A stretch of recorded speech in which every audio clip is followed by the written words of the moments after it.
ano kumbaga, nakakatuwa. Every time na lalabas ako kahit saan ako pumunta, may mga lalapit pa rin sa aking mga nanay, lola, mga teenager na pinagdadasal ka pa rin namin hanggang ngayon.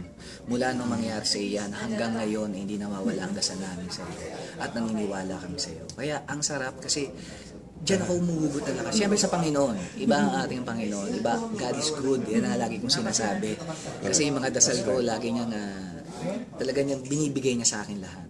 Kumbaga, ang suporta niya, binibigay niya sa akin lahat. Siyempre, ang mga tao na nagdadasal para sa akin, yun yung isa sa mga malakas na, kaya ako nagkakaganito, tumatayo ako sa, hanggang ngayon, nakatayo pa rin ako sa harapan nila para magpasaya.